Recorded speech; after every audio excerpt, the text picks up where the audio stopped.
Hello and welcome to Quays News. I'm Paige Lockwell. Coming up in the programme today, we look into a report released by the University of Manchester addressing their links to their colonial past. We will be joined by our economic expert Patrick looking at the Chancellor's budget announcement and how this will affect you. And we have our sports correspondent Luca telling us the latest about football. And later in the show we'll be joined by our entertainment correspondent Victoria, providing us with your daily fix of showbiz.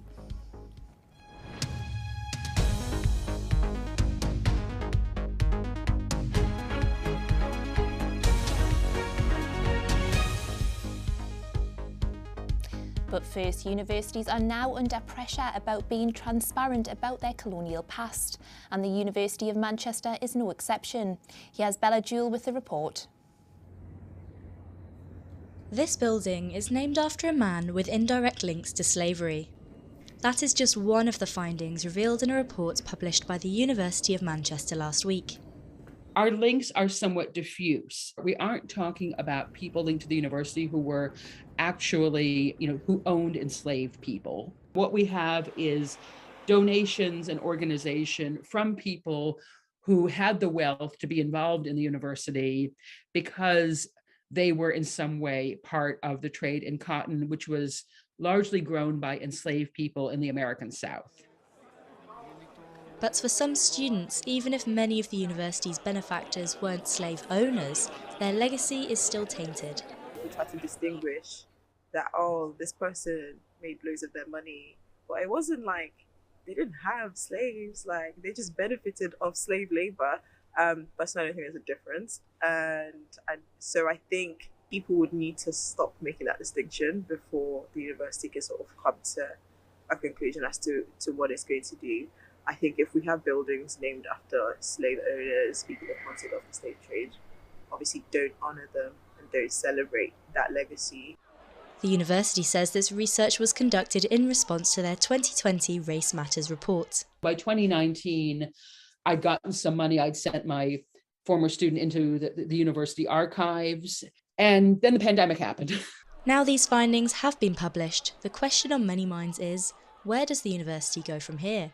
A lot of institutions have looked inwardly into what's happened and what their background is. So I guess my response was that, it's necessary, it's needed, but it should have happened a while ago. So what next? And it's also what are you going to do with this information? And we're still not very clear where that's going. For the university, the next few months will be a chance for reflection. Bella Jewell, Quays News, Manchester. I'm now joined by our economic expert Patrick Marlowe. What can you tell us about the new Chancellor's announcement? Thank you, Paige. So today the Chancellor Rishi Sunak announced a range of measures to tackle the current cost of living crisis in his spring statement. The main thing that he announced was the reduction of the fuel duty, so people will now be able to save about 5 pence per litre on their filling up their tanks. There's also going to be changes to national living thresholds as well. National living thresholds. Yeah, as well. Obviously we've seen a further increase as well on inflation as well. Can you tell us a little bit about that as well, Paddy? Yeah, so with the cost of living increasing a lot more, the main thing that the Chancellor's trying to do is support vulnerable households.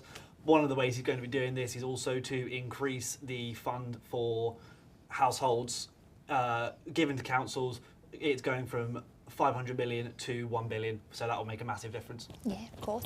Obviously as well, we've spoke to the Chamber of Commerce just to see how this will be affecting people within the region. We spoke to them earlier today and this is them. As a result of the shortage of skills and the shortage of labor. But on top of that, businesses are going to face increases in national insurance contributions from the 1st of April. So that's obviously going to put a lot of pressure on businesses further. Thank you, Patrick. Now it's time for our sports update, where we'll be joined by Luca Hughes-Piper in the studio. Hi, Paige. Yes, thank you. Well, we've got some major news developing in men's football. We're down to just 4 teams in the FA Cup. Chelsea have been drawn to face Crystal Palace, but it's the other semi-final that's stolen the headlines. As you can see here, Manchester City are set to play Liverpool here at Wembley in April, but there are major railway engineering works planned for the weekend of this game. So what does this mean? Well, there are no direct trains from the capital from the northwest. So with around 60,000 supporters from the two clubs expected at Wembley, there's also going to be bank holiday traffic, so huge numbers are going to be converging on the M6, a real logistical nightmare, and that's before we've even considered the environmental impact. So considering the FA have had 2 years' notice of this closure and seem to be letting the Wembley fixture go ahead, what do the fans think?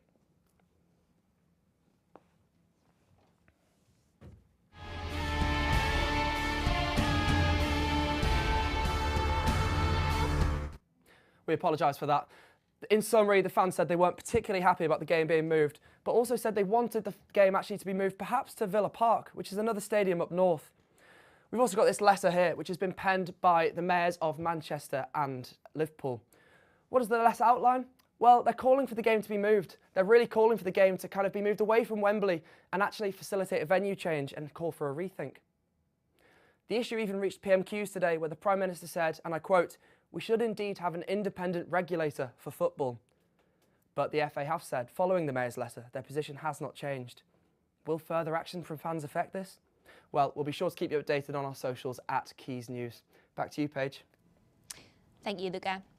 And I'm now joined in the studio by our entertainment correspondent, Victoria. Vic, what have you got in store for us? Thanks, Paige. Well, for the first time, the June score has been performed live. It's being composed by Hans Zimmer, the German composer. He's done tons and tons of films, but it's the first time he's also been nominated for an Oscar since his last films, where he won in 1995. That was the last time he won, was for the Lion King soundtrack. But we've actually got a little clip of the performance here for us.